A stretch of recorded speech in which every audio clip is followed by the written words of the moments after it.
2 or 3 more, each year. I had another one the year after, another one the year after, and I gave the money to this local organization. And then I thought, you know what, I want to know more about the people we're helping, not specifically know them, but to know that they live near me, that the money that we raise is, is going to a grassroots organization that's helping people who live local. So I started Get Your Rack Back only because people knew me by, that's the Get Your Rack Back chick. Like, people laugh about it. But they knew me by that name. So my kids said, you know what, Mom, just keep that name to do your foundation. And like I had told you before in another interview we did, that the date that the IRS came back with the official date of my 501c3 was the date of my mom's birthday, which I thought was so telling of good fortune to come for this organization. So we just had our 4-year anniversary on March 17th, my mom's birthday, and to date we have helped 225 patients with $500 each in financial assistance. So we give out grocery gift cards, medical copay assistance, and gas gift cards, because we want to make sure people are, one, putting food on the table for their family and not having to choose between that and paying for medication.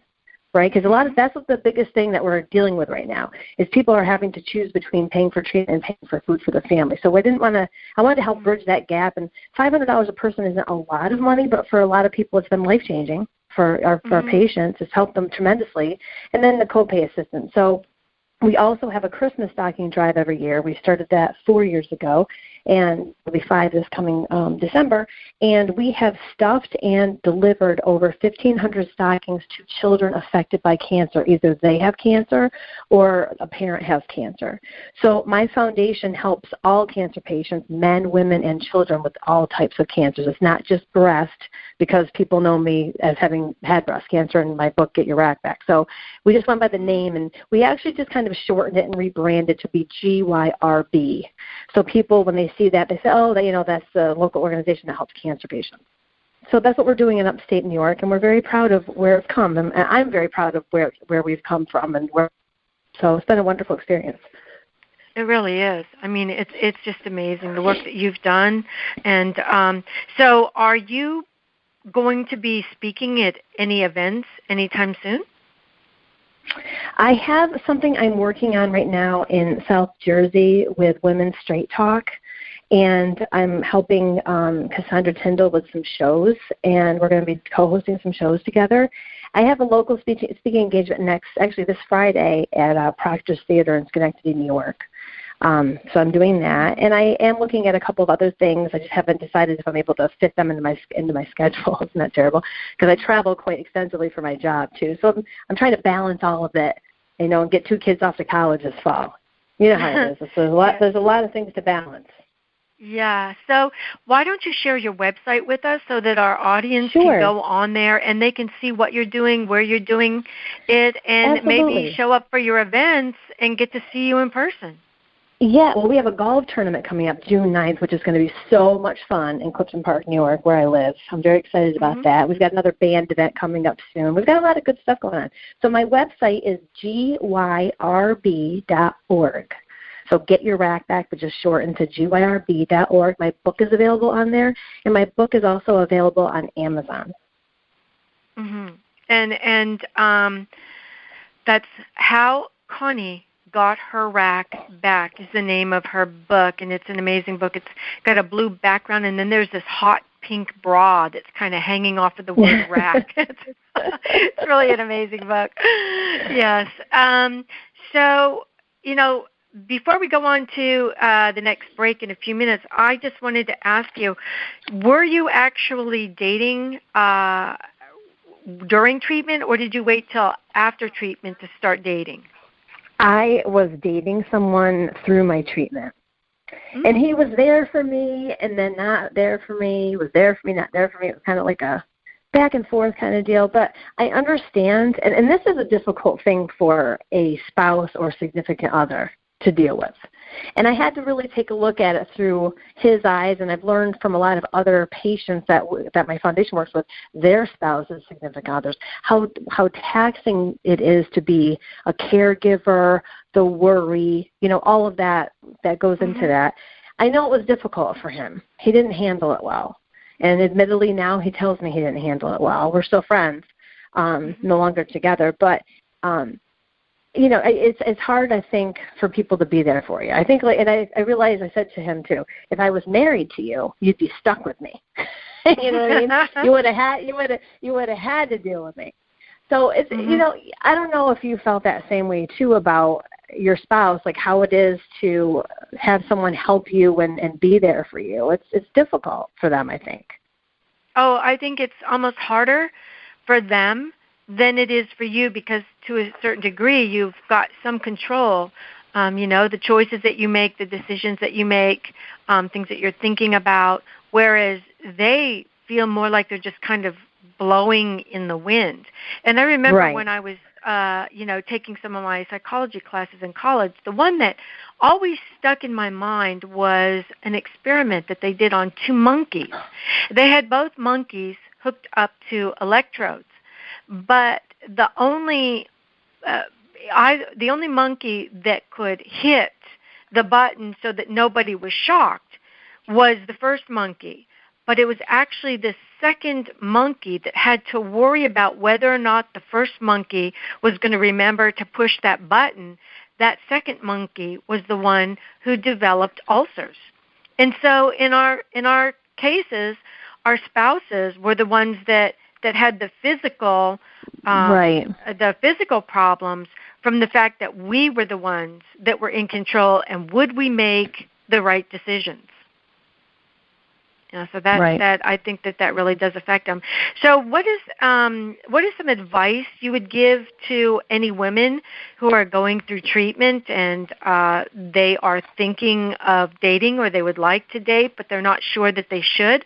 What would you tell them? Boy, that's a good one, Kat. I think it depends. You always give me a stumper. I think it depends on how you feel about yourself and how you feel. I know for me, I will tell you that if I had to go out and date, I actually did date with a wig on. Not this man I'm talking about. When I was all done, I wore my wig for a long time because I was bald. Seems like forever. And I did date, and I remember being on a date, and the guy put his arm around me, my wig started to go back on my head. How it's raises up, and I'm thinking, oh my word, this is not going to be good. So it all depends on, when you're honest about it and what you're going through. One of the things that bothered me terribly and shut me down for a long time, and I don't know if I should even share it, but a guy told me, it's really daunting to date someone who's had cancer. And I thought, it was really hurtful. I said, you could get hit by a bus tomorrow, So it was just that really shut me down. People can be cruel, but I guess, I did it only because I'm not going to sit around and wait for my life to start, after I'm done. I know that when I was done with my treatment, I felt like I was full of piss and vinegar. I was like ready to take on the world because I'd been sitting still for months. Surgery after surgery and chemo and all the Neulasta shots and feeling like I've been run over by a truck, Yeah. So when I was ready to go, I was ready to go. So I think it has to go by how you feel. If you're feeling good, slap on your wig, throw on some heels and some red lipstick and go out and have a good time. It didn't stop me from doing stuff with my friends at all. I was out all the time. I felt my oncologist was like, did you have a cosmopolitan last night? I was like, does my, what I can't think what the thing was I had, the port. Does my port have a tracker on it? My chemo port, do you have a tracker on it? Did you see it was at Macy's today too? So you have to go by how you feel, I think. But you have to be aware that people react to you different. And that's their problem. That's not your problem. Exactly. I think that's really important. And you kind of applaud the guy for his honesty, but at the same time, maybe he could have kept that honesty, to himself. But you're going to meet all kinds when you're dating. Wouldn't you agree? Right. You're going to meet all kinds of people. Yeah. Oh, you wouldn't even believe what's out there now, Kat. It's pretty bad. Is there any one date that kind of sticks in your mind before we hit the next break? Is there one that you might want to share with the audience? Oh, my word. All right, well, this is the funniest thing. So men complain that women, on dating sites, because we're all on those, right, that women lie about their age and they look totally different from their pictures. Well, I had a date a few months ago with this guy, and his pictures looked completely different than the man. He probably, and there's nothing wrong with being heavy, but he probably weighed 60 pounds more than his picture. And he had this full beard like he had attacked, the guy that ran Grizzly Adams, in that show Grizzly Adams. And he just like borrowed the beard. And he was a clean-shaven guy in his pictures. And he came up to me and he goes, Connie, I'm thinking, is this the guy? I wrote about it in my blog, The Humor of It All. That blog I've been writing, Kat, with all my little humor. Yeah, the one on Biz Catalyst 360 magazine. She's actually a columnist. Yeah, and it's also on WordPress. The Humor of It All on WordPress, and I have all those blogs in there. I've written a few dating stories. Oh my goodness, I just laugh because I think to myself, should I tell him I'm not me? And then he's going to see. He's going to see I look like my pictures. So he's going to say, oh, are you Connie? I'll be like, no, I am her twin, and she's sick in the hospital, and she didn't have your phone number, so she made me show up here. And then I was going to, slink off into the night. I mean, it's really unbelievable, some of these stories. And I do try to capture some of them in my blog because they're just too funny to not share. I mean, you can't make this stuff up. It's like living in a Seinfeld episode. Yeah. Yeah, I know. And so, you can read it, The Humor of It All on Biz Catalyst 360 magazine. Connie Bramer is a featured columnist there. And is that on your website? If they go to your website, Connie, can they get to the magazine from there? They cannot. And I have to get that linked. But because he doesn't have me listed as having a specific column, Kat. Like, I'm on there as an author, so I don't know sometimes I don't even know how to find my stuff on there, to be honest with you. But if you go, isn't that terrible? If Dennis hears me say, he'll say, what? But if you go to the humor of it all.wordpress, all of them are on there, but they are all additionally on Biz Catalyst, as well as some of my blogs from my Get Your Rack Back page, because I've written a couple there that he has featured in Biz Catalyst, which is such a wonderful place to look at articles. I mean, the authors in there are just incredible. I'm just so honored to be part of that whole crew.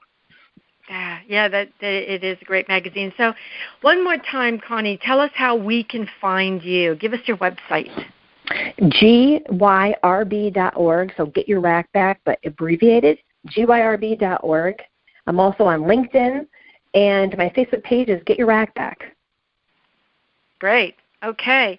Well, I want to thank you so much for being on the show with us tonight, Connie. This has been a great show, as always, because your sense of humor is just amazing. And I hope that the audience, you guys go out and order her book, How Connie Got Her Rack Back, because just as she speaks, she writes. You talk to some authors, and their speaking voice and their personality is very different from their writing personality, but yours are exactly identical. I was laughing through the whole book. That's what people say to me, that they know my voice. They're like, your voice is talking in my head as I'm reading your book. So thank you again so much for being on the show with us tonight. And I know that you're getting ready to do your next book. And I will definitely have you back on when you're getting ready to promote that one, because I think it's going to be even funnier than this book, because it's going to be focusing a lot on that dating. So thanks again, Connie, for being on the show with us tonight, and we'll see you again soon. Thanks so much, Kat. Have a great night. So don't go away, everybody. We'll be right back after this break.